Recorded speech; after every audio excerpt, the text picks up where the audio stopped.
Rense.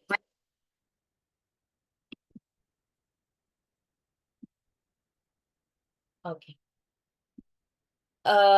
Kita ulang sedikit kemarin ayat 1 sampai 7, ayat 1 sampai 5 itu merupakan wahyu yang pertama kali turun kepada Rasulullah SAW ketika pertama kali memang diangkat menjadi nabi dan rasul. Jadi perintah untuk berdakwah itu dimulai dari surah ini. Ya, Iqra bismi rabbikal ladzi khalaq. Iqra, bacalah bismi rabbika dengan menyebut Tuhanmu ladzi yang khalaq, yang menciptakan. Ya, jadi kalau misalkan bunda-bunda dengar kata sang kholik, yaitu sang pencipta. Oke. Khalaqal insana min 'alaq. Khalaqa yang menciptakan al insana manusia min 'alaq dari segumpal darah. Iqra wa rabbukal akram. Iqra, bacalah, wa rabbuka, dan Tuhanmu al akram. Itu maha mulia. Alladzi 'allama bil qalam. Alladzi yang 'allama mengajarkan. Mengajarkan siapa? Mengajarkan manusia pasti bil qalam, dengan pena. Qalam itu pena, pen. Jadi insya Allah nih nanti kalau ini bisa paham sendiri ya kalau misalkan ada orang-orang berbicara, nanti insya Allah lama-lama bisa paham sendiri artinya apa. Ya, aina kolam, di mana pena. Kalla innal insana layatgha. Kalla, sekali-kali tidak. Inna, sesungguhnya. Al insana, manusia. Layatgha, benar-benar melampaui batas. Ar-ra'ahu istaghna. Ar-ra'ahu istaghna, ketika melihat. Ro'ahu itu adalah lihat, ya. Ya. Ar-ra'ahu, ketika melihatnya. Istaghna serba kecukupan, ya. Jadi orang-orang yang merasa dirinya tuh serba kecukupan, maksudnya serba cukup adalah segala sesuatunya bisa sendiri, itu biasanya jadinya sombong.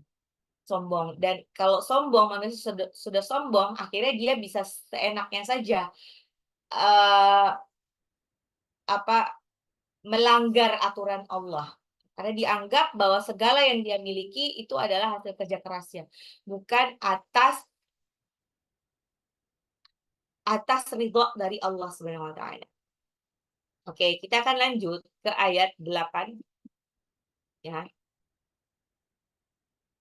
Nah, ini juga ahsannya bunda-bunda itu nanti kalau misalkan selepas ini ya, setelah mendengarkan baik-baik itu bisa dicatat lagi walaupun bunda-bunda itu punya Al-Qur'an perkata. Ahsannya lagi adalah memang ditulis lagi, karena kalau ditulis lagi itu insya Allah jadi lebih paham gitu. Atau ya ini sama kayak belajar bahasa ya. Kita tuh kalau belajar bahasa cuman lihat kamus, apalagi cuman itu biasanya akan lebih nempelnya tidak mudah. Tapi kalau kita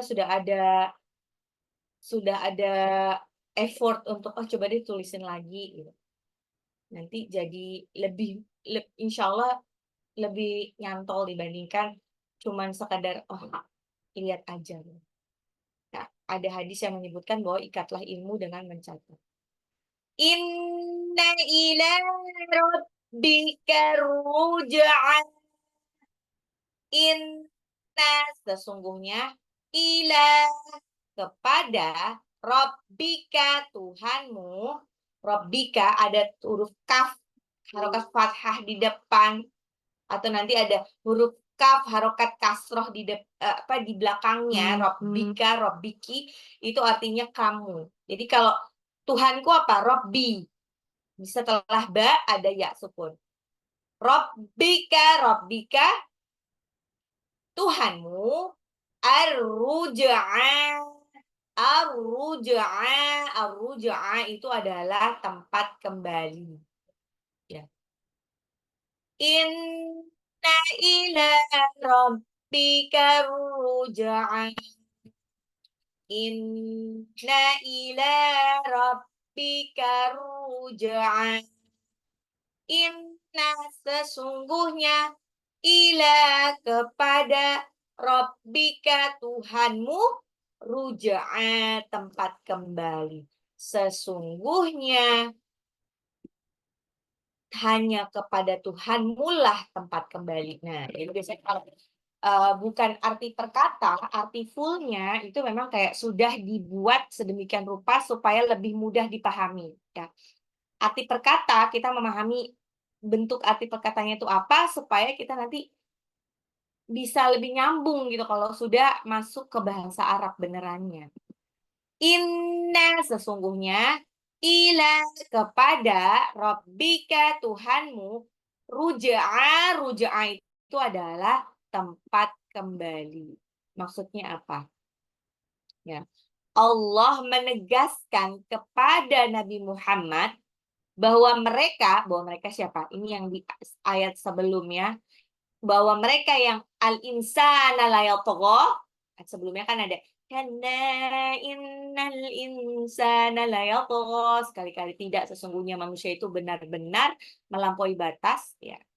Terus ar-ra'ahu istaghna, ketika melihat dirinya serba kecukupan. Ini Allah masih menyindir di ayat 6 sampai 7 tadi. Allah menegaskan kepada Nabi Muhammad bahwa mereka yang tadi durhaka itu, bahwa mereka yang melampaui batas itu, bahwa mereka yang merasa dirinya serba cukup itu, suatu hari nanti pasti akan kembali kepada Allah.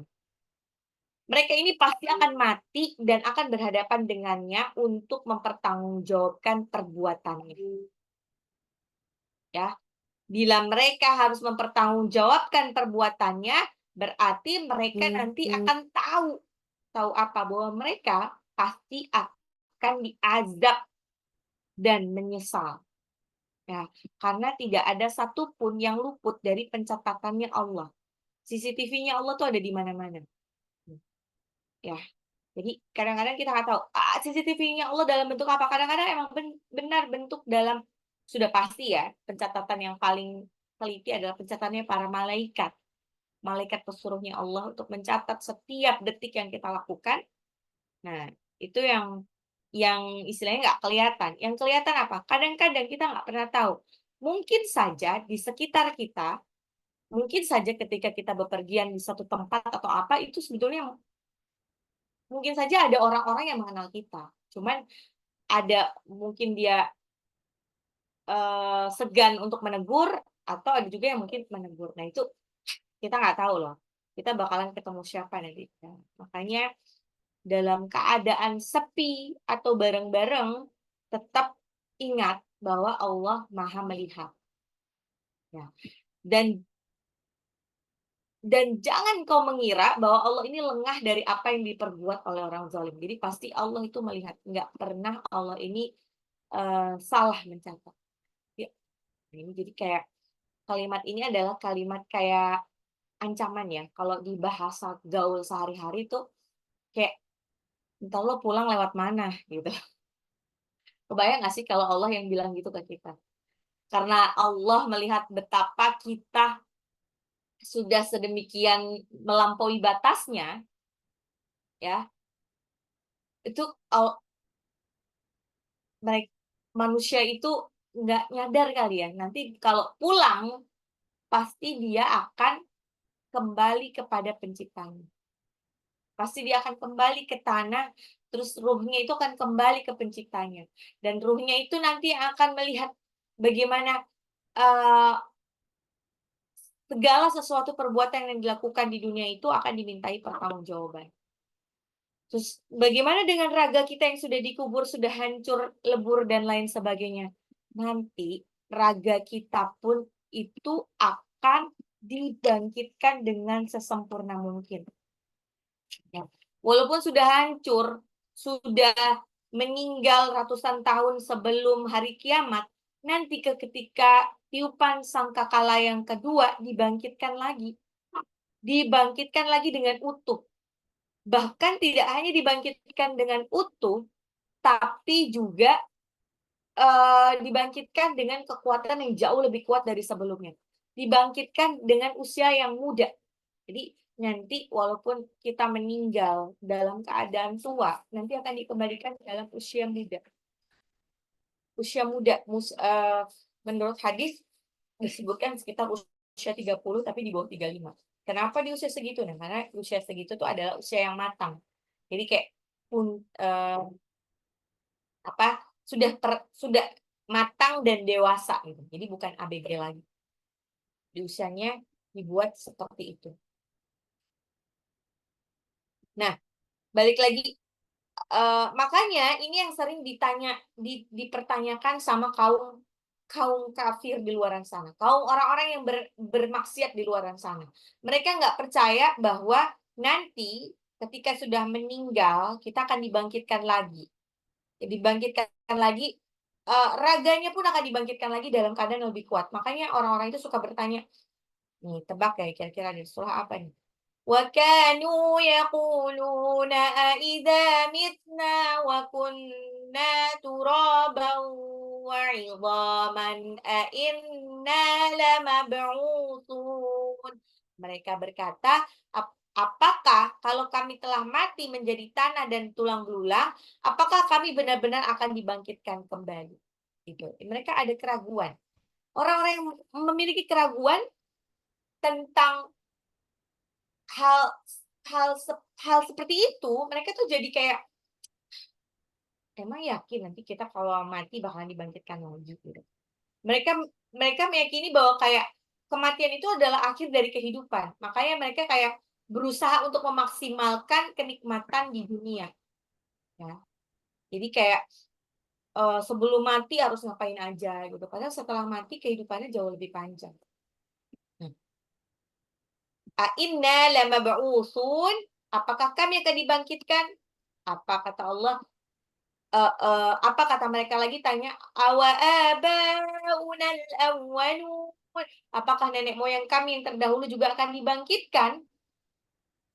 Allah yang menyuruh Rasulullah di surah Al-Waqiah itu ayat 49, "Qul innal awwalina wal akhirin." Yes, semuanya akan dibangkitkan. Sesungguhnya semua akan dibangkitkan dari orang-orang yang dulu sampai yang belakangan. Orang-orang yang terdahulu dan yang belakangan menjelang kiamat itu semua akan dibangkitkan. Dan plus lamajmu'una ila miqati yaumin ma'lum. Dan semua akan benar-benar dikumpulkan pada waktu tertentu pada hari yang sudah diketahui. Ya.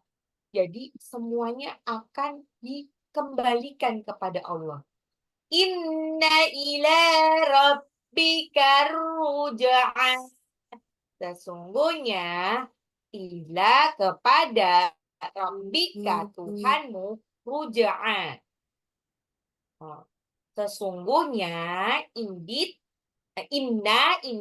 ila to rabbika your Lord ar-ruja'an, the return.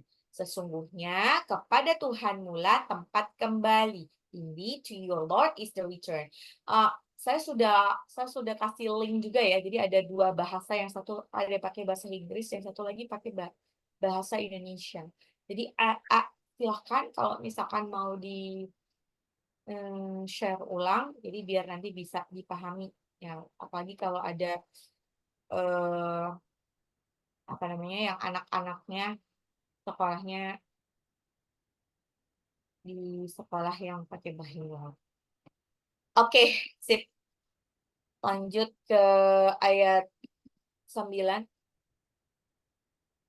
Nah, ayat 9 dan 10 ini menarik karena ayat 9 dan 10 ini bercerita tentang kisah Abu Jahal, pamannya Rasulullah. Nah, dulu ya. Ara'aita alladhi yanha. Aro'aita, apakah kamu lihat atau bagaimanakah pendapatmu? Sebenarnya kata aslinya adalah apakah kamu lihat ya. Ro harokat fathah, ro'a itu adalah artinya melihat. Ya.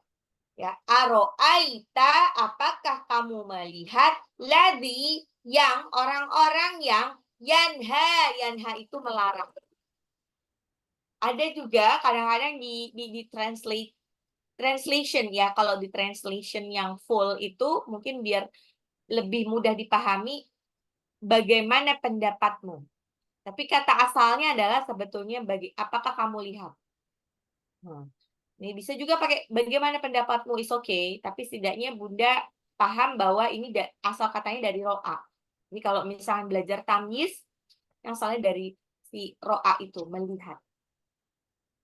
Aro'aital ladzi yanha, aro'aital ladzi yanha, aro'aital ladzi yanha. Apakah kamu melihat, bagaimanakah pendapatmu, orang-orang yang yanha itu melarang. Aro'aital ladzi yanha, aro'aital ladzi yanha. Allah bertanya kepada Nabi Muhammad, ini pertanyaan Allah kepada Nabi Muhammad ya. Maksudnya, Allah tuh kayak suruh coba perhatikan orang yang suka melarang manusia melakukan sholat.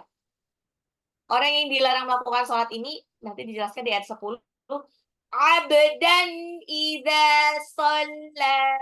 Abdan itu abdu. Abdu itu apa? Hamba. Jadi Abdullah adalah hambanya Allah. Ya.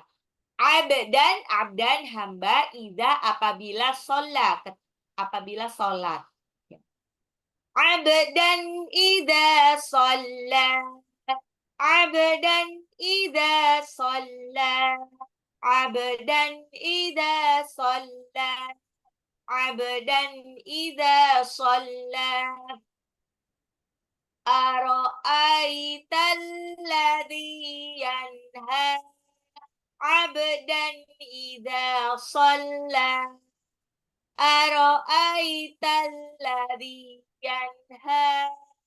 Abdan idza shalla. Abdan idza shalla, hamba ketika sedang sholat. Nah, ara'aital ladzi yanha. Apakah kamu lihat, apakah kamu perhatikan orang yang suka melarang abdan idza shalla, hamba yang sedang sholat.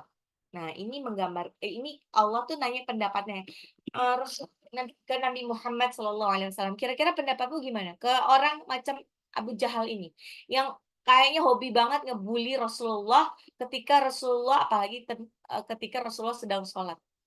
Bahkan disebutkan di dalam satu riwayat Al-Bukhari dari Ibnu Abbas, Abu Jahal ini pernah bilang sesumbar kepada kafir Quraisy yang lain, dan ini didengar sama sahabat Rasulullah, dan sahabat Rasulullah ini menyampaikan ke Rasulullah. Katanya, dia bilang gini, Abu Jahal, jika saya melihat Muhammad sholat di Ka'bah, saya akan lindas-lindaskan tengkuknya ke tanah. Mungkin dijedot-jedotin gitu kali ya. Ketika hal itu sampai ke Nabi Muhammad SAW, Nabi Muhammad SAW bersabda, jika itu ia lakukan, malaikat akan menghajarnya. Demi Allah, malaikat akan menghajarnya. Gitu. Nah, kenapa? Ka'bah itu dulu ketika dibangun sama Nabi Ibrahim alaihissalam, karena kebetulan Nabi Ibrahim alaihissalam terus anak-anaknya itu Ishak dan Ismail itu memang ditugaskannya untuk berdakwah hanya ke kalangan keluarga ya, baninya dia aja. Ya, jadi mungkin tidak sampai secara umum gitu kan tentang kegunaan dari Ka'bah. Makanya Ka'bah itu yang tadinya memang sebetulnya dimaksudkan sebagai kiblat, sebelum Rasulullah diangkat menjadi nabi dan rasul, ya. Sebelum Nabi Muhammad diingatkan menjadi nabi dan rasul, itu Ka'bah itu masih digunakan untuk ritual orang-orang kafir Quraisy. Jadi di dalam Ka'bah itu diisinya adalah patung-patung. Jadi Lata, Mana, Uzza, patung-patung itu dah. Dan mereka itu ritualnya sama, mengelilingi Ka'bah. Mengelilingi Ka'bah. Mereka berputarnya mengelilingi Ka'bah, ya. Terus tapi ya itu tadi, tapi yang disembah itu bukan Allah, bukan tauhid, tapi adalah patung-patung itu, ya. Bahkan disebutkan di mereka itu ada yang ritualnya tuh kelilingnya maka bertelanjang. Nauzubillah min dzalik. Oke, balik lagi. Nah, ini tadi ada kata-kata jika itu ia lakukan malaikat akan menghajarnya. Ya, Rasulullah bilang itu. Kenapa? Pertama adalah gini, ini sebetulnya tidak hanya berlaku mungkin kepada Rasulullah yang maha suci ya. Eee, Malaikat Allah akan mengirim dengan seizin Allah, Allah akan mengirimkan malaikat untuk menjaga manusia yang dia itu tidak pernah lepas zikir pagi dan petang. Zikir pagi dan petang. Tahu kan zikir pagi dan petang itu jadi, eee, kayaknya buku-buku kecilnya ada ya, walaupun mungkin ada beberapa yang, eee, kepanjangan, ada juga yang pas gitu kan. Lihatnya yang mana yang paling benar. Nah, kalau misalnya online, kalau tahu yang namanya ini ya, tapi ini web ya, kalau yang aplikasi saya belum cek-cek lagi. Kalau yang web itu salah satu yang insyaallah sahih, itu ada di Rumaiso. Jadi kalau misalnya di Google, Zikir Pagi Rumaiso, Rumayso. Nah itu, ya misalkan kalau nggak bawa buku zikirnya, atau zikir petangnya juga ada juga di Rumaiso. Nah itu baca itu. Baca ketika pagi dan petang, Allah akan mengirimkan malaikat untuk menjaganya sepanjang hari itu. Jadi kalau bacanya pagi, zikir pagi, maka akan dijaga sampai maghrib. Maghrib dia baca lagi, setelah asar dibaca lagi, maka akan dijaga lagi sampai pagi lagi. Jadi terus-terusan dijaga. Insya Allah dengan seizin Allah, kalau yang sudah itu Allah tuh itu kayak kita tuh ada bodyguard ya, bodyguard itu malaikat. Seandainya qadarullah kita tuh mengalami kecelakaan, insya Allah kecelakaannya tuh nggak apa-apa. Kita nggak kenapa-napa karena dijagain banget sama malaikat. Ya. Atau pokoknya akan dijaga sedemikian rupa lah, ya. Bahkan sering kan banyak orang-orang, qadarullah keajaiban ya, itu udah kecelakaan udah tapi dia nggak kenapa-napa. Nah itu atas izin Allah banget. Terus bagaimana dengan orang-orang yang biasa dia, dzikir pagi petang, terus suatu ketika dia malah kecelakaan gitu, kecelakaan parah atau apa.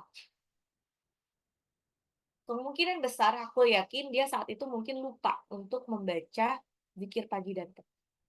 Jadi masya Allah, zikir pagi dan petang ini adalah kayak wasilah banget yang harus dipegang banget sama bunda-bunda, untuk menjalani hidup, karena itu pelindungannya di situ. Nah, kenapa kadang-kadang ada orang yang suka skip zikir petang. Kenapa zikir petang wajib banget? Saat zikir petang itu, insya Allah Allah akan mengirimkan perlindungan dari, terutama dari senja itu, dari maghrib sampai nanti subuh lagi. Kok kenapa sih, kan kita udah di rumah aja nggak ngapa-ngapain. Siapa bilang? Justru kejahatan malam ketika sudah malam, wa min syarri ghasiqin idza waqab, itu lebih dahsyat daripada kejahatan siang, ya. Kenapa? Karena gelap gulita.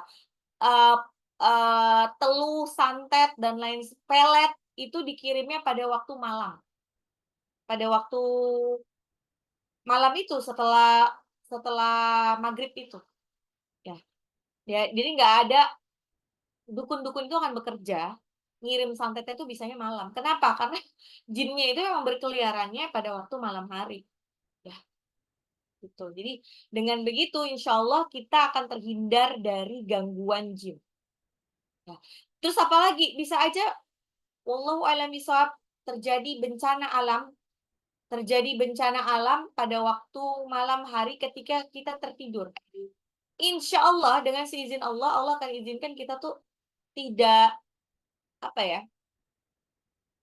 apa, matinya itu dalam keadaan baik lah, nggak dalam keadaan membuka aurat dan lain sebagainya. Mungkin ada kemungkinan besar untuk disadarkan dulu atau bisa untuk melarikan diri dulu, gitu.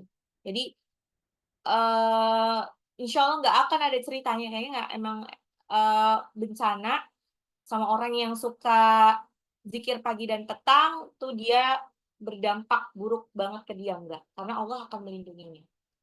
Begitu juga nih, bunda-bunda jangan terlalu khawatir dengan mega trust. Kenapa? Kenapa baru khawatirnya sekarang? Padahal tentang megatrust, goncangan segoncang-goncangnya itu sudah ada dimention di dalam Al-Quran bahkan 1400 tahun lalu. 1400 tahun lalu sudah ada di dalam Al-Quran. Kenapa baru takutnya sekarang? Karena emang berita-berita itu ya. Dan itu memang sudah apa ya? Sudah ada tertulis di dalam Al-Quran. Dan manuskrip Al-Quran itu sudah tertulis duluan di Lauhul Mahfuz 50.000 tahun sebelum langit dan bumi ini diciptakan. Ketika terjadi bencana, maka satu-satunya pertolongan yang patut kita bergantung gitu, itu hanya pertolongan dari Allah Subhanahu wa taala. Ya. Jadi kayak misalkan mempersiapkan emergency bag sedemikian tidak akan bisa kalau Allah tidak mengizinkannya. Allah tidak mengizinkannya. Misalkan, sering nggak sih kita udah nyiapin barang-barang, terus tapi malah kita lupa bawa barang-barangnya itu. Kalau emergency bag itu kan berarti semua sudah ditaruh di dalam situ ya. Insya Allah itu adalah untuk bertahan hidup beberapa hari gitu. Atau untuk menyimpan dokumen-dokumen penting kita. Masalahnya adalah otak kita, ingatan kita itu yang menguasai adalah Allah. Kalau Allah tidak izinkan kita untuk ingat saat itu, maka kita akan lari sedemikian rupa. Udah lupa sama apapun. Nah, sama seperti di keadaan di surah Abasa, yauma yafirrul mar'u min akhihi wa ummihi wa abihi wa sahibatihi wa akhihi. Ya, itu disebutkan bahwa pada hari itu ketika terjadi goncangan yang segoncang-goncangnya, manusia lari dari keluarganya. Manusia udah nggak peduli lagi sama keluarganya. Ya, pada waktu goncangan yang dahsyat pada hari kiamat. Terus jangankan sama keluarganya, keluarga jauh, sama suaminya sendiri yang dicintai udah lupa. Sama bayinya yang bahkan masih disusui itu udah lupa. Mereka akan menyelamatkan diri masing-masing. Gitu kira-kira gambaran ketika terjadi hari kiamat. Wallahu a'lam bishawab. Kalau yang disebutkan megatrust itu sedemikian bombastisnya, maka ini mirip seperti hari kiamat. Maka nggak akan ada yang bisa menyelamatkan kecuali Allah. Kalau lagi panik, boro-boro ingat kita menyelamatkan diri sendiri aja. Maka satu-satunya tempat bergantung itu adalah Allah. Doa, zikir pagi sama petangnya itu yang apa? Yang apa ini di mute. Zikir pagi dan petang itu jangan sampai lupa. Ya. Apa doa dan Oke.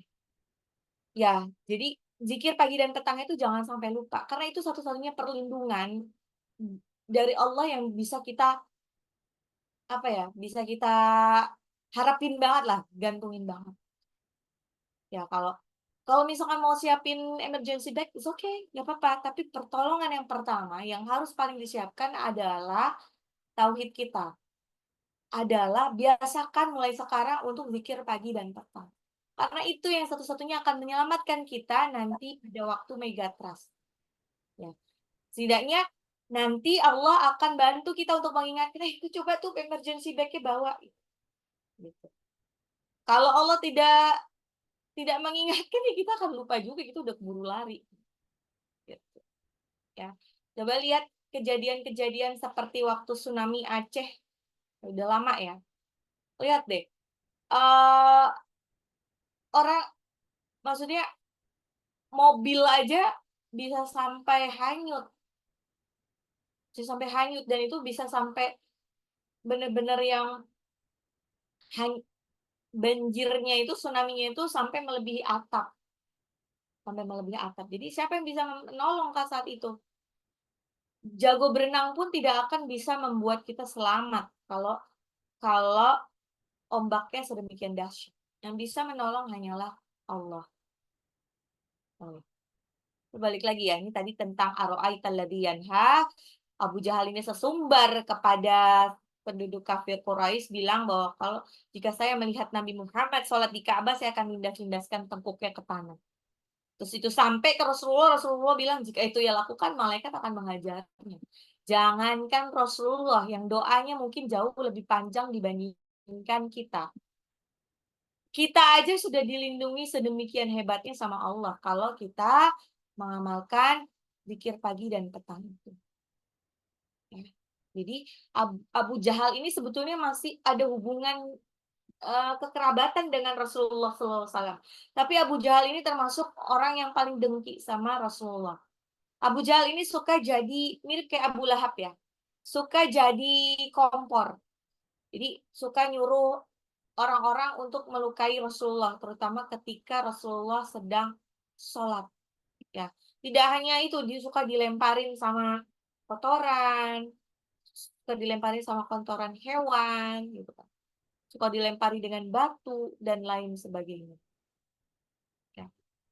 Jadi ayat 9 dan 10 ini ceritanya sindiran Allah kepada Abu Jahal. Abu Jahal yang suka gangguin Rasulullah SAW ketika sedang sholat.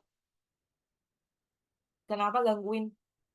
Karena gabut aja, karena dia merasa Rasulullah ini ya adalah apa ya, ya ancaman buat buat keberlangsungan tradisi kafir Quraisy yang tadinya biasa menyembah patung-patung jadi berubah menjadi menyembah Allah, itu adalah merupakan ancaman buat dia. Dan dan kan Rasulullah itu kan berdakwah itu selama 23 tahun ya, hampir plus minus ya kurang sih 23 tahun, kurang dikit lah. 13 tahunnya itu ada di Makkah. Selama 13 tahun di kota Makkah, Rasulullah itu hanya mendapatkan pengikut itu sekitar 153-an orang. Selama itu 13 tahun. Nah, baru kemudian eh banyak itu nanti pas di Madinah. Madinah itu mana pusat kejayaannya adalah di Madinah. Ara'aital ladzi yanha Ara'aital ladzi yanha 'abdan idza shalla 'abdan idza shalla. Apakah kamu perhatikan, apakah kamu lihat, atau bagaimanakah pendapatmu terhadap orang-orang yang suka melarang abdan idza sholla, hamba ketika sedang sholat. Ini kan pendapatnya adalah cuma urusan Allah, ya. Jika itu dilakukan, malaikat akan menghajarnya kalau emang benar-benar dilakukan. Apakah benar-benar dilakukan? Nah, Abu Jahal ini terlalu takut juga sebetulnya ya, dia tuh dia malah nyuruh salah satu dari kafir Quraisy untuk melakukan itu. Ya, jadi Abu Jahal ini dia itu men-challenge gitu, men-challenge orang-orang untuk siapa yang berani ngebully Rasulullah, ngelemparin dia pakai pakai kotoran unta, melempari dia dengan tulang-tulang unta gitu kan. Terus ada yang ngambil challenge-nya itu, yang ngambil challenge-nya itu adalah Uqbah. Ya, Uqbah ngambil challenge-nya itu, ya dia yang melakukan, dia yang lemparin, ya maksudnya itu kayak perpanjangan tangannya dari Abu Jahal. Dan qadarullah, bahkan si Uqbah ini loh, dia pernah tuh hampir nyekek Rasulullah. Jadi dia kayak naruh kain, selendang, shawl gitu, terus di lehernya Rasulullah, terus ditarik gitu. Di kemudian hari, Uqbah ini akhirnya meninggal, mati di perang Badar, di perang Badar. Ara'aital ladzi yanha 'abdan idza shalla. Ayat 11-nya. Ara'aita in kana 'alal huda. Ara'aita, apakah kamu lihat atau bagaimanakah pendapatmu, in kana Ingkana ini ceritain tentang itu dia, orang yang melarang itu, ya. Mas, orang yang melarang itu alal huda itu berada di atas petunjuk, berada di atas kebenaran. Bagaimana pendapatmu jika orang yang melarang sholat itu berada di atas kebenaran? Huda itu adalah hidayah ya. Ya. Huda itu adalah hidayah, petunjuk. Nah, ini Allah tuh nyindir lagi, bertanya ke Rasulullah, bagaimana pendapatmu jika dia yang dilarang sholat itu berada di atas kebenaran dan petunjuk dari Tuhannya dalam sholatnya? Maksudnya siapa? Yang dilarang sholat itu siapa? Ya Allah, kok yang dilarang? Oh Allah sih, Rasulullah, apaan? Yang dilarang sholat itu abdan idza sholat itu siapa? Rasulullah SAW. Nah, karena ini kan Abu Jahal berpendapat bahwa yang dia lakukan itu adalah benar. Karena dia uh, menghalangi Rasulullah yang ingin mengobrak-abrik adat istiadatnya untuk menyembah kepada berhala-berhala itu. Dia merasa yang benar itu dia. Yang benar itu adalah menyembah kepada Lata, Mana, Uzza, bukan kepada Tuhannya Rasulullah. Nah, makanya ini bilang Allah tuh kayak ini lagi. Sebenarnya yang benar tuh siapa sih? Abu Jahal apa Rasulullah? Yang diberi petunjuk itu yang mana? Diberi petunjuk yang benar itu siapa? Abu Jahal atau Rasulullah? Ya. Aro'aita in kana 'alal huda. Aro'aita in kana 'alal huda. Bunda, kalau misalkan mau apa ya? Ini cara ngafalin arti ini dipahami aja. Toh saya juga tidak akan secara detil ya. Yang secara detil itu paling hal-hal yang emang lazim kayak lazi gitu, huda gitu. Makanya kalau aro'aital ladzi yanha, clue-nya adalah di yanha. Yanha itu artinya stop, mencegah. Kalau aro'aita in kana 'alal huda, clue-nya itu adalah di huda, petunjuk, yang mendapatkan petunjuk. Aro'aita, ro'a itu adalah melihat, gitu. Jadi nggak usah detil, yang penting paham. Nah, insya Allah dari cek-cek hafalan sebelumnya juga ini pada paham-paham kok. Bagus. Oke, balik lagi. Selanjutnya Allah meminta Nabi Muhammad memperhatikan. Ya, seandainya orang yang dilarang sholat di masjid itu membawa hidayah dan membimbing orang kepada iman dan mengajak orang kepada ketakwaan, yaitu mengerjakan kebaikan dan kebenaran. Di secara garis besar maksudnya sebetulnya siapa sih yang benar? Abu Jahal atau orang yang sholat? Sebenarnya siapa sih yang benar? Mereka yang menyembah berhala ataukah menyembah Allah gitu. Nah, balik lagi ke konsep tauhid, ke konsep agama. Ini kan ada ya, sudah disebut di surah Al-Ikhlas, terus di surah Al-Kafirun juga bahwa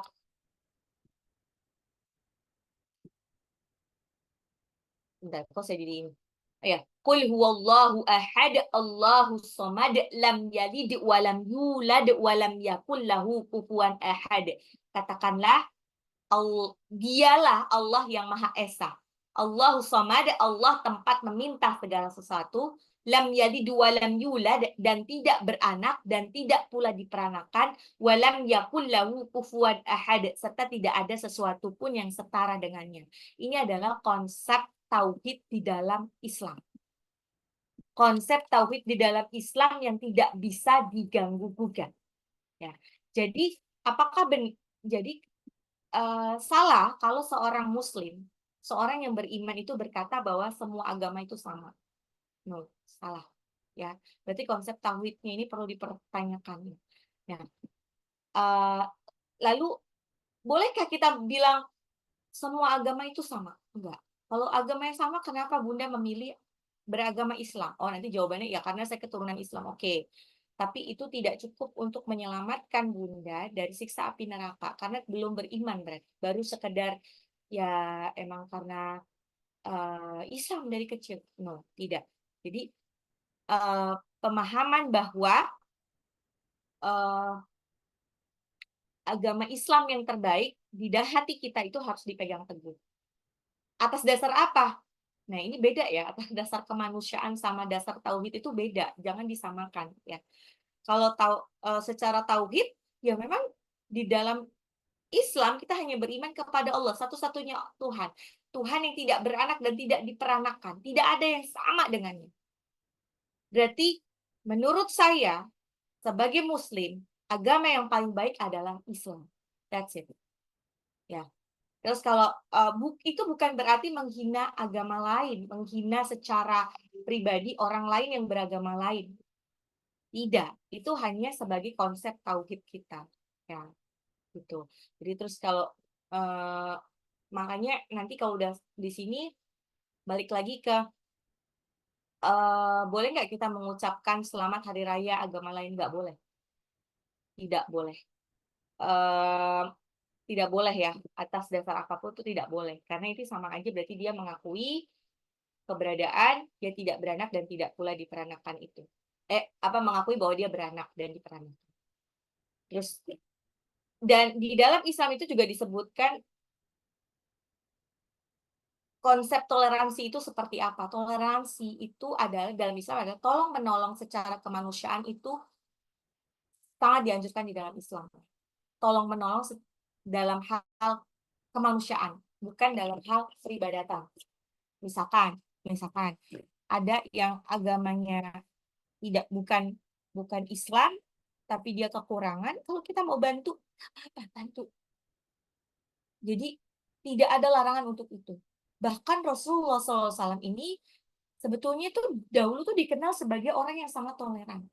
Bahkan ada satu waktu, jadi ini, Rasulullah itu kan nggak tahu ya, biasa ya namanya sebaik apapun kan tetap ada yang ngebencikan. Jadi Rasulullah itu waktu itu tuh dibenci sama seorang Yahudi yang buta. Yahudi yang buta itu nggak tahu ya, dia tuh dapat gosokan dari mana gitu kan. Menceritakan keburukan Rasulullah. Nah, pokoknya di dalam hatinya si orang yang buta itu pokoknya benci banget sama Rasulullah. Sangat benci sama Rasulullah. Ya. Terus karena benci, ya dia suka cerita kan. Nah, suatu ketika si Yahudi buta itu kan ada satu momen ketemu sama Rasulullah. Ada satu momen ketemu sama Rasulullah. Ya, ketemu sama Rasulullah dan karena dia nggak tahu kan, yang namanya juga buta, dia nggak lihat Rasulullah tuh bentuknya seperti apa gitu. Nah, dia itu malah dia cerita ke Rasulullah pokoknya tentang betapa dia tuh nggak suka sama Rasulullah. Dia tuh malah dia bilang gini, kamu tuh jangan deket-deket sama Rasulullah, jangan deket-deket sama Muhammad. Dia tuh udah jadi orang gila, pembohong, tukang sihir. Kalau kamu deketin dia, nanti kamu bakalan terpengaruh sama dia, terus ikut sama agama dia. Dia bilang gitu kepada apa?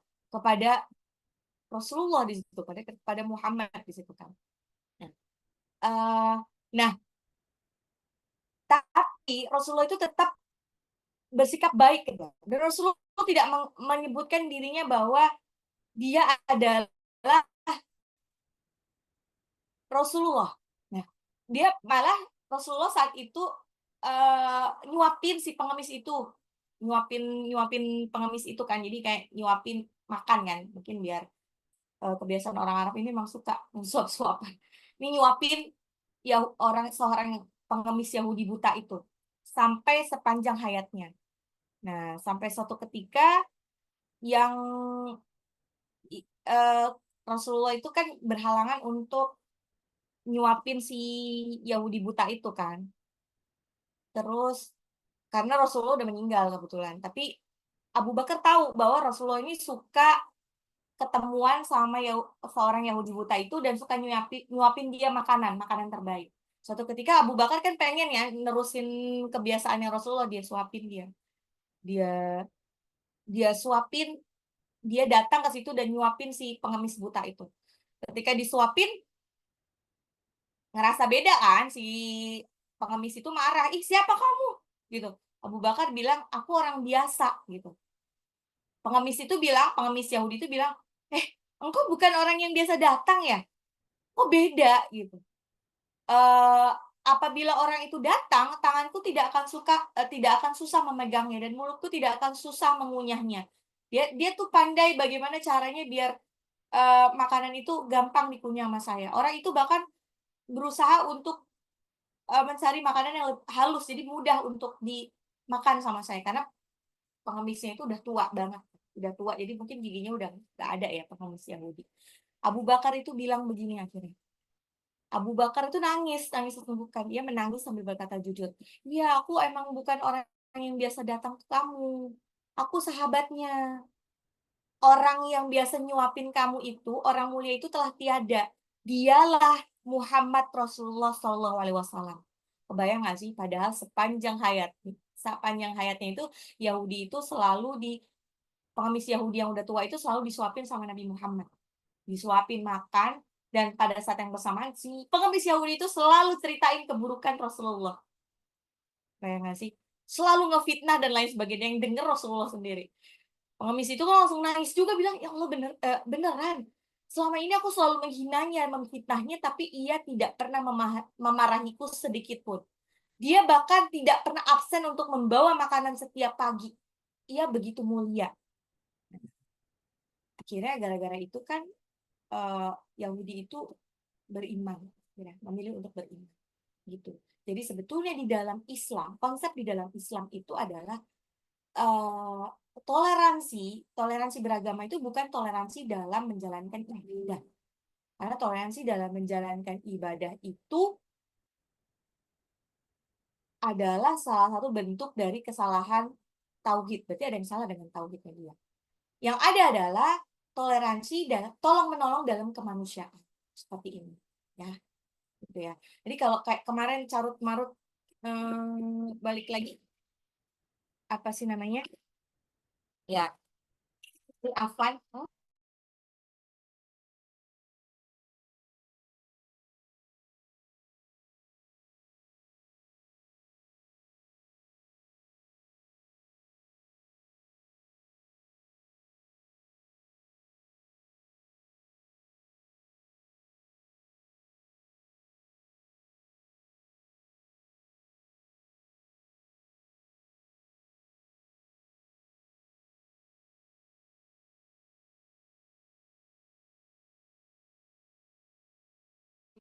Ter, terputus entah kenapa tiba-tiba terputus. Oke, balik lagi kemarin tentang adanya misa, misa akbar Katolik ya, gitu kan. Itu kan kemarin juga sempat beredar apalah, saya lupa, mungkin ada bernada provokatif gitu kan tentang azan gitu kan. Sebetulnya kan bukan larangan azan secara nasional ya. Itu lebih kepada pada saat itu karena mereka mengadakan misa, saya juga nggak tahu misanya itu seperti apa ya. Misa itu mungkin kayak ya kayak ibadahnya mereka, dan itu ngelewatin waktunya maghrib. Jadi pas waktu maghrib mereka disebutkan nggak pakai azan seperti biasa, tapi cuman ada tulisan apa ya namanya, running text, tulisan running text yang menyebutkan waktu azan di Jakarta gitu ya. Kayak kita ngelihat pas waktu bulan Ramadan itu ada inilah waktu azan di Medan, azan maghrib di Semarang dan lain sebagainya. Nah ini kebetulan karena itu adalah momen misa, mereka akhirnya memutuskan untuk udah pakai itu aja deh, biar nggak terputus, biar tidak ada interupsi pada waktu live, ada pas waktu azan ada tulisan seperti itu. Nah kebetulan itu kan mereka umumkan kan acara misanya itu dari jam 5 sampai sampai jam berapa ya? Sampai jam 20 apa ya kalau nggak salah. Saya lihat ininya sih apa sih pamflet apa eh, pamfletnya gitu kan. Itu kan sebetulnya sudah sebagai peringatan ya, peringatan, maksudnya announcement. Sebagai Muslim, apa yang harus kita lakukan? Ya nggak usah nyetel TV, nggak usah nyetel TV kan udah ada pengumumannya gitu kan. Kita udah ada pengumumannya, jadi kita nggak usah nyetel TV. Jadi sebetulnya tidak bermasalah banget untuk kita ya. Jadi toh kita masjid itu eh, eh, azan azan itu adalah sunnahnya mendengar kepada masjid yang terdekat. Ya, sunahnya adalah mendengar kepada masjid yang terdekat. Ya, kalau masih ada masjid. Kalau ada kita masih di negara Indonesia kan masjid di mana-mana ya. Jadi kita kalau mau sholat itu dengerin dari masjid yang terdekat sebetulnya. Ya, bukan dengerin dari TV. Jadi ya udah nggak usah nonton TV, nggak usah ada perdebatan, that's it, gitu kan. Dan apalagi kalau saya pribadi saya sudah tidak nonton TV ya. Nonton TV itu kali cuman sesekali aja. Terutama kalau yang nonton pas lagi bulan Ramadan itu untuk ngelihat azan maghrib ya lah, itu kan euforia ya. Jadi eh, seru aja kan karena kebetulan sebelumnya pasti ada kultumnya kan. Nah itu dengerin. Jadi kita pasti ngelewatin baik azannya gitu. Nah selebihnya sih nggak usah. Makanya kemarin ketika ada ribut-ribut, oh pelarangan azan, so what gitu. Itu bukan pelarangan azan, please. Jangan mudah terprovokasi. Itu bukan pelarangan azan. Insya Allah azan akan tetap selalu berkumandang di Indonesia Raya ini. Makanya kemarin tuh asal dia tidak melakukannya itu di bulan Ramadan aja. Pakai running text di bulan Ramadan itu udah jelas salah. Dan saya yakin pihak apa tuh kemarin, pihak paus itu tidak akan datang di bulan Ramadan karena dia tahu lah, tahu pasti kan seharusnya paus itu adalah yang paling punya akses untuk bisa membaca Injil yang asli. Injil yang asli itu konon disebutkan ada di Vatikan. Ya, yang bisa buka cuman paus doang. Injil yang asli, ingat lagi, agama Samawi, bukan hanya Islam. Ya, aslinya tuh dulu ada ya Nasrani, Yahudi, itu juga aslinya itu adalah agama Samawi. Tapi menjaga kemurnian, Allah hanya menjaga kemurnian dari dari Al-Qur'an saja. Ya, fi kitabim maknun la yamassuhu illal mutahharun. Allah cuma menjaga kemurnian dari Al-Qur'an. Yang jaga kemurniannya itu cuma Al-Qur'an. Sedangkan Injil dan Taurat itu tidak dijaga sama Allah. Ya. Jadi eh insya Allah tidak apa-apa. Nah, balik lagi di dalam Islam itu juga ada apa ya? eh ada hadisnya ya. Kita tuh nggak usah ikut berbantah-bantahan juga. Ya walaupun bunda benar juga nggak boleh berbantah-bantahan ya. Jadi kalau misalkan ada ngelihat postingan orang di di sosial media ada yang tidak sesuai dengan kita, kalau bunda kenal japri aja, kita nggak usah berbantah-bantahan di komen ya. Itu tidak menunjukkan muslim yang sejati. Muslim yang sejati itu kalau kalau ngasih tahu tuh japri ya, nggak secara frontal di depan diketahui gitu semua orang. Makanya ini suka dibilang ini adalah oh netizen inilah gitu yang panitia surga gitu kan. Walaupun ya itu kan jadinya malah jadi nggak benar kan, jadi saling kata lagi. Oke. Oke, siap. Tadi ini baru apa? Aro'aita in kana 'alal huda.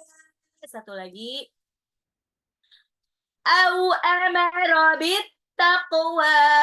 Au amara bittaqwa. Au amara bi atau dia menyuruh bittaqwa. Au amaro atau dia menyuruh bittaqwa dengan takwa. Au amaro atau dia menyuruh bittaqwa dengan takwa. Au amara bittaqwa. Au amara bittaqwa. Nah, selanjutnya ini Allah meminta Nabi Muhammad SAW memperhatikan seandainya orang yang dilarang sholat di masjid itu membawa hidayah dan membimbing orang kepada iman dan mengajak kepada ketakwaan. Oh, balik lagi ya saya. Oh ya, au amarobit takwa, au amarobit takwa ini tadi atau dia menyuruh bitakwa bertakwa kepada Allah. Jadi ini kan masih sambungan jadi aro'aita in kana 'alal huda. Aro'aita in kana 'alal huda.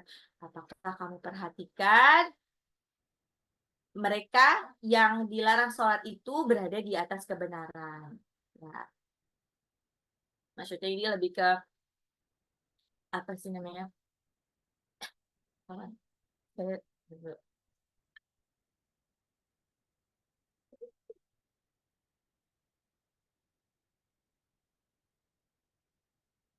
Oke. Nah, maksudnya ini kan tadinya Abu Jahal itu menganggap dianya yang paling benar. Dia merasa dia yang paling benar lah. Nah, ini adalah sindiran dari Allah bahwa yang mendapatkan petunjuk itu, yang berada di jalan yang lurus itu sebetulnya adalah orang yang dilarang sholat itu, orang yang sholat itu. Karena mereka bertakwa kepada Allah. Au amarobit takwa. Takwa itu adalah menjalankan perintah Allah ya, dan menjauhi larangan Allah. Ini SD banget ya. Au amarobit takwa. Oke. Oh, Afwan, saya dijadikan host lagi. Host lagi, saya mau share.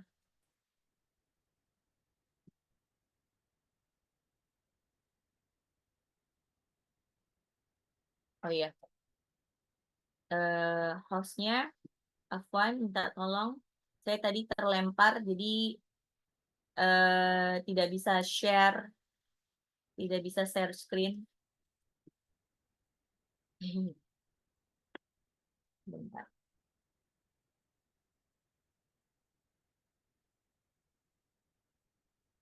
Oke, bentar.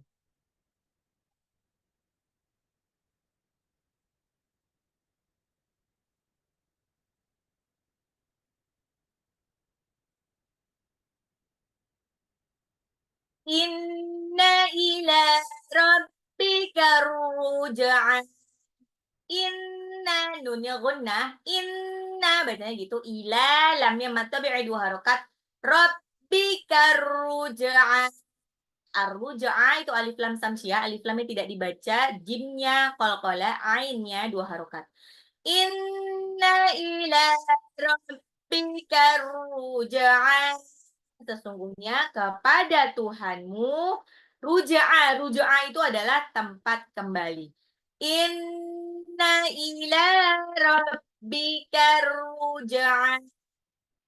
Inna ila rabbika ruja'an. Inna ila rabbika ruja'an.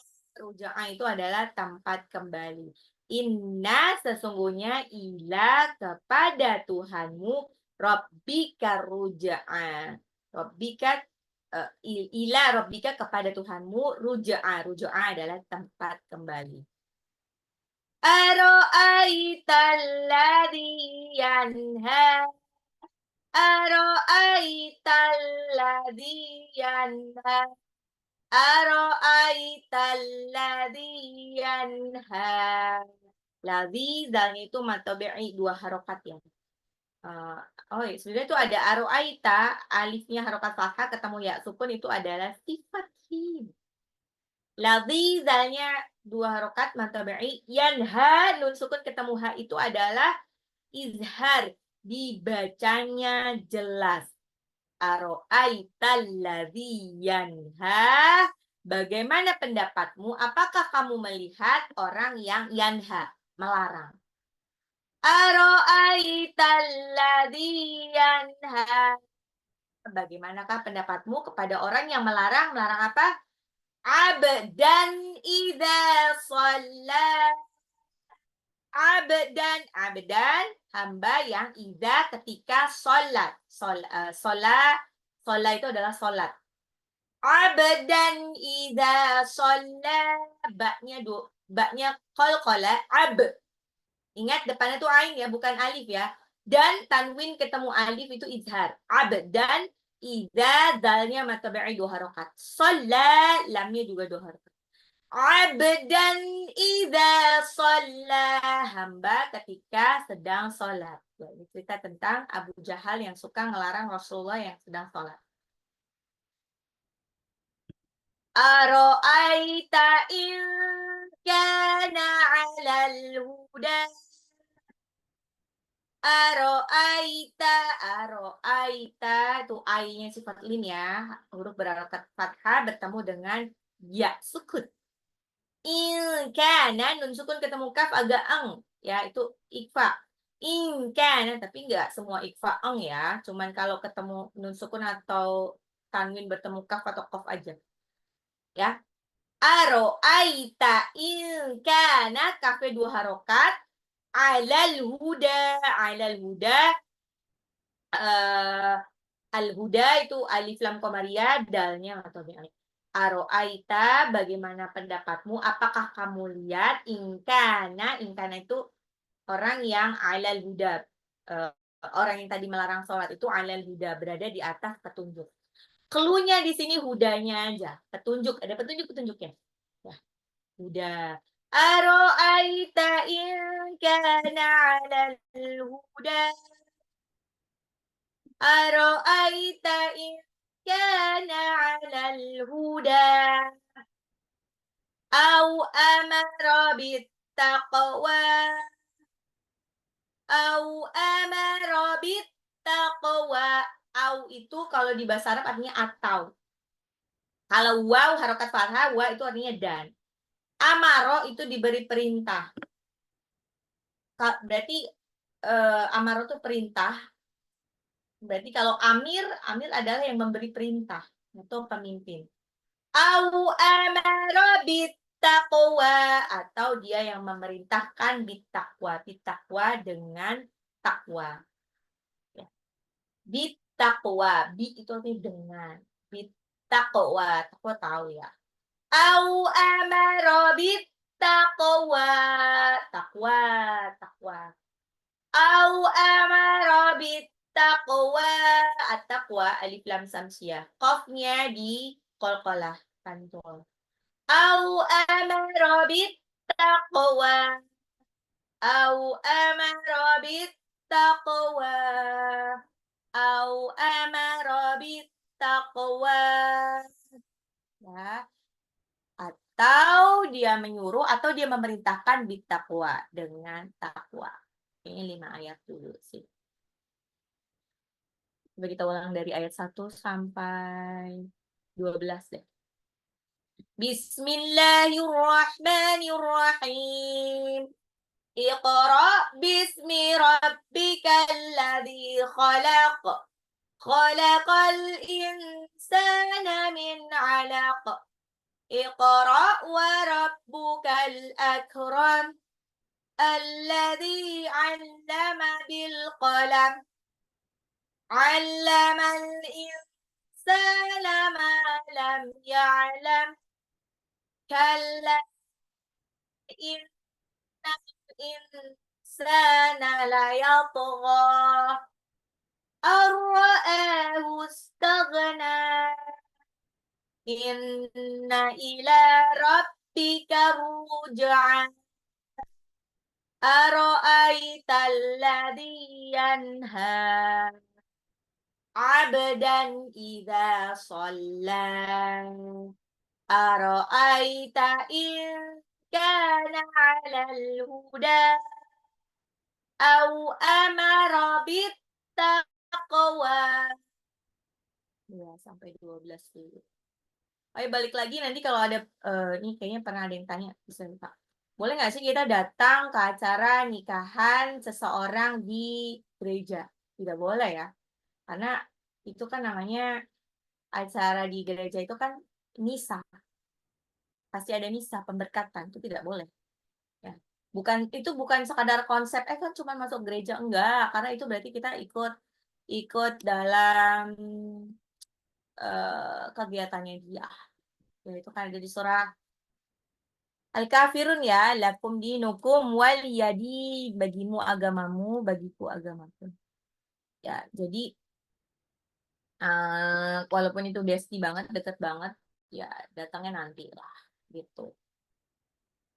Datangnya nanti. Atau ada juga sih yang menyikapinya, biasanya kan dia sebelum ke gereja kan dari rumah dulu kan. Ya, dia datangnya di rumah. gitu. Oke, baiklah. Apakah ada pertanyaan? Masya Allah, hari ini ada 83 orang.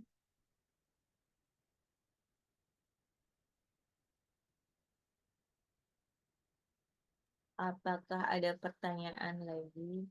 Ustazah, Yes, baik. kalau kan surat ayat 1 sampai 5 kan waktu saat Nabi pertama kali diangkat jadi Rasul ya. Ya, Ayat selanjutnya itu kapan disampaikan ya Ustazah? lama. Dan itu jaraknya itu keselip sama surah lain lagi. Karena surat-surat apa namanya Al-Alaq ini ada riwayat yang menyebutkan setelahnya itu justru surah Al-Mudaththir.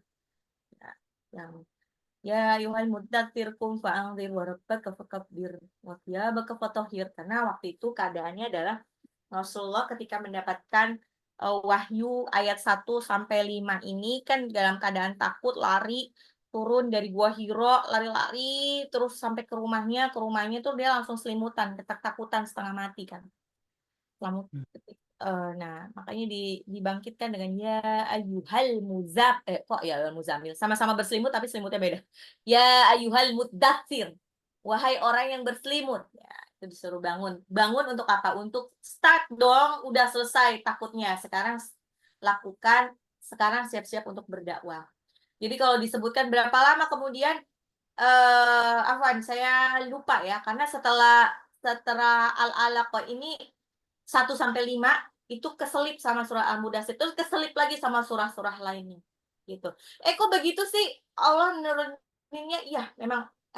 Jadi pada dasarnya Allah tidak menurunkan, makanya nih, kadang-kadang suka ada pertanyaan kan, diturunkan sama urutan di dalam Al-Quran tuh beda ya.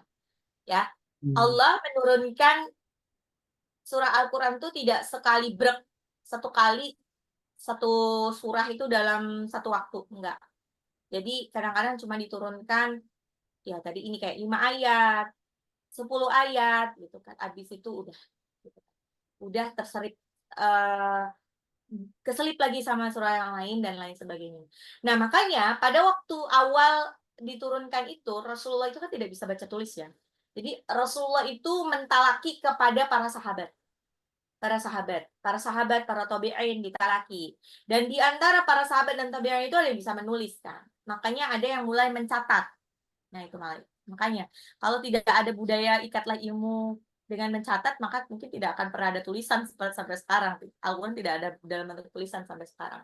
Nah, kemudian baru memang uh, niatan untuk membukukan Al-Quran, sebelum belum urutan Al-Quran itu terus kapan akhirnya? Sebelum Rasulullah SAW meninggal, Al-Quran itu sudah urut seperti sekarang, tapi belum dibukukan.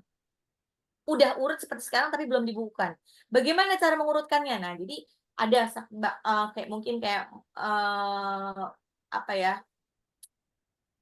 murojaah gitu dari awal sampai akhir. Nah, dari awal sampai akhir, dan bagaimana Rasulullah tahu itu urutannya? Itu karena dikasih tahu lah sama Allah lah, dikasih tahu sama Allah. Jadi makanya diurutkan Al-Fatihah di depan, habis itu Al-Baqarah dan lain sebagainya, terus yang terakhir di 114 itu adalah An-Nas. Itu sudah beres sebelum Rasulullah meninggal, sudah beres urutannya. Tapi belum dicatatkan. Nah, ketika Rasulullah meninggal itu kan tampuk pimpinan, karena kan dulu Rasulullah tidak hanya pemimpin agama ya, tapi juga pemimpin kenegaraan. Baru habis itu dipimpin sama khalifah-khalifah. Ada 4 khalifah ya. Ya, ya yang pertama khalifahnya pertama dipimpin sama Abu Bakar, Abu Bakar Asyid. Nah, pada waktu Abu Bakar itu sudah mulai kita serius deh, kita mulai siap-siap bukukan Al-Qur'an. Tapi belum jadi buku. Masih cuman mengumpulkan manuskrip tulisan itu dari para sahabat. Kemarin kalau pas Holocaust siapa yang nyatet? Itu dikumpulin terus dikurasi, nyebutnya ya, dikurasi, dicek benar apa enggak gitu. Itu baru proses pengkurasian. Tapi pengumpulan Al-Qur'an pembukuan Al-Qur'an sampai secara profesional itu baru ada di zaman Khalifah Utsman bin Affan. Makanya disebut Mushaf Utsman. Utsmani, Mushaf Utsmani, gitu. Jadi kalau ditanya, berapa lama lengkapnya wallahu a'lam bishawab ya. Yang jelas bahkan ada yang surah yang dia, bisa sampai gini, datangnya apa, pas pertama turun wahyunya itu di ayat apa, di tahun pertama kenabian, tapi baru diselesaikan, baru full-nya itu, wahyunya full turun di surat itu tuh hampir tahun ke-13. Gitu. Begitu ya Bu Thelma. Next kalau saya ini Artinya kan jadi nggak selalu urut ya Ustazah enggak ya. Pokoknya enggak ada tergantung enggak ada. momen lagi. Yang urut itu bahkan sampai sampai langsung 2 surat itu adalah, Qul. An-Nas sama Al-Falaq. An-Nas sama Al-Falaq itu datangnya barengan. Turunnya barengan. Kenapa? Karena pada waktu itu Rasulullah itu kena sihir, orang Yahudi.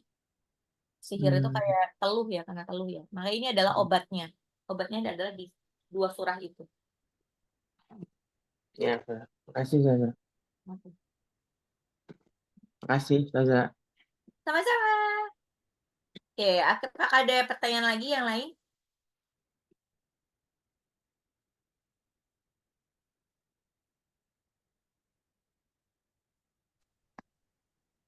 Ustazah tanya, tapi Baik, di luar surat ini nggak apa-apa Ustazah. baik. Untuk di surat Al-Kahfi Ya. ayat kan ada nun wikoyah yang pakai kasroh sama nun wikoyah yang tidak pakai kasroh. Nah itu nun wikoyahnya apa sama-sama dibaca ni juga Eh, di ayat berapa ya? di di ayat kalau yang pakai kasrohnya itu di ayat 77, yang tidak pakainya itu di ayat mana 88 yang Al-Kahfi. Oke. Korea Tinis Tato Ana. Oke, itu yang kali dituju kan Korea Tinis Tato Ana. Itu yang pakai kasroh kan di nun wikoyahnya. Nah, Nah, yang kalau yang 88 tidak pakai kasroh itu juga dibaca nih juga. Anil oh gitu atau itu al doang. dipakai ini juga dong, dipakai ini juga dong. Itu kan jaza anil husna. Anil. Jaza anil pakai pakai pakai Nah, ini juga. baik. Nah, terus di surat Al-Hujurat surat ke-49 ayat ke-11. Al-Hujurat ayat oke. Ke-11. Itu yang di kalimat bisalis. Nah, bisanya ini sa-nya kan ada alifnya tuh Ustazah. Oke, Nah, ayat itu 11 ya. sa-nya itu dipanjangin atau dipendekin masuk ke li, bisalis. Ah, itu bi bisalis apa Nakal, itu bisal ismi? Bisa bisalismu, bisalismu. bis bisalismu. Mm. Oke, dipanjangin Itu atau gimana? dipanjangkan sa-nya atau sa-nya dipendekin. Pendek aja, Bu. Jadi bisalis gitu. Bisalis bisalismu. Kalau saya Mu. ini pendek aja sih. Ini soalnya nggak ada hukum baca panjang di sini di mat itu. Oh ya, berarti itu masuknya ke yang nakal. Mm-mm. Yes. Berarti kalau semua yang nakal kan nggak ada kodenya nakal. Kan mungkin dari beberapa mungkin ya maksudnya buat yang belum paham maksudnya cara memahaminya ini kalau yang melihat sesuai dari ayatnya ini kan bisanya kan pakai alif. Nah, nanti kan dikiranya panjang kalau yang belum pahaminnya. Nah, untuk di pengertiannya bagaimana cara ngasih tahu supaya bahwa kalau masuk ke ayat bisalis ini, ketika masuk ke bisalis ini, sa-nya dibaca pendek begitu. Gini, makanya sebetulnya adalah pengajaran di dalam nanti saya buat contoh voice note juga kali ya untuk yang surah Al-Hujurat ayat 11. Makanya sebetulnya pengajaran Al-Qur'an itu semuanya tuh sistemnya talaki sebetulnya. Ya, Ya. kayak konsep eh apa? Semuanya ditalaki dulu dari awal sampai akhir, baru dia ngikutin. Jadi nggak bisa Ya. cuman sekedar dibilangin kayak ini kan. Ini kan karena kita karena keterbatasan waktu, maka kita cuman talaki kayak ini kan juz 30 dari dari An-Naba sampai Al-Ikhlas insya Allah nanti akan ditalaki satu persatu. Nah, konsepnya memang seperti itu. Jadi kita harus contohin semuanya dulu, nggak bisa cuman sekedar bilang, "Ah, nanti kalau kita ketemu kayak gini lagi, nanti bacanya begini ya, Bu," gitu. Nggak bisa. Karena Rasulullah juga waktu itu ditalaki satu persatu sama malaikat Jibril. Jadi Rasulullah pun nggak tahu cara bacanya seperti apa. Rasulullah aja yang sepandai itu tidak mereka-reka, tidak benar-benar semuanya tuh dipandu dari nol sama malaikat Jibril. Jadi kalau misalkan Bunda sebagai guru ngaji nggak bisa langsung jelasin gini, cuman sekedar, "Oh nanti kalau ketemu kayak gini lagi nanti bacanya begini ya," gitu. Nggak bisa. Tapi langsung dicontohin lagi, "Oh nanti misalkan apa nih, surat yang ini dicontohin." Itu pun nggak bisa langsung sekali jadi. Misalkan nanti dia bakalan ingat, enggak.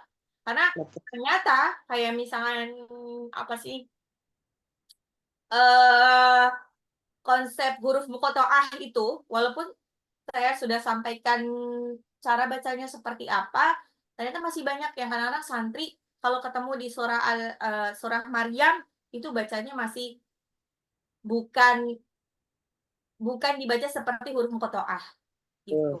Jadi emang nggak bisa, "Oh, cara jelasinnya gini-gini," enggak. Cara jelasinnya gimana? Dibacakan. Benar-benar dibacakan. Ya, ya. Tapi kalau untuk Ustazah maaf, untuk di buku Quran Utsmani itu kan ada yang pakai gitu kan ya. Nah, dimasuk tadi yang tadi surat Al-Kahfi tadi ayat 88 dia tidak ada. Jadi tadinya sebelum kalau pas ketika dibaca itu ada nun wikoyahnya, tapi ini nggak ada gitu kan karena dia pakainya Utsmani gitu. Nah itu Mhm. ininya berarti haruskah dia punya dua atau tetap dia pakai Utsmaninya juga? Saya satu aja. Kalau saya lebih condong kalau misalkan ini cukup pakai yang Aqua Indonesia saja atau Usmani saja sudah cukup. Jadi gini, jadi kayak Nun Wikoya atau dia wakaf atau lain sebagainya itu istilahnya itu bukan turun langsung dari Allah ya. Hmm. Bukan. Itu adalah hasil dari konsensus ulama Qura.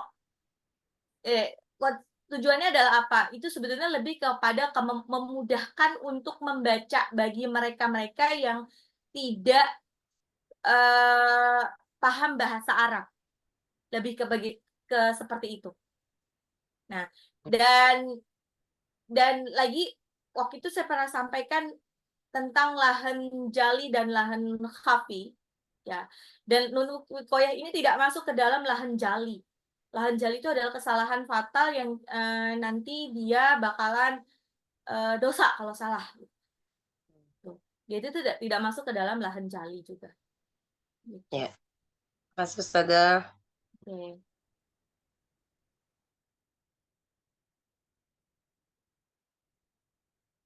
Oke, baiklah. Apakah ada pertanyaan lagi, Bunda-Bunda Solehah?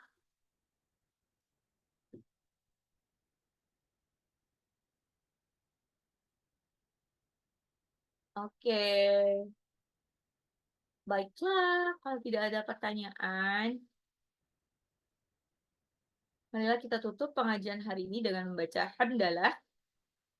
Alhamdulillahirabbil alamin dan doa penutup majlis.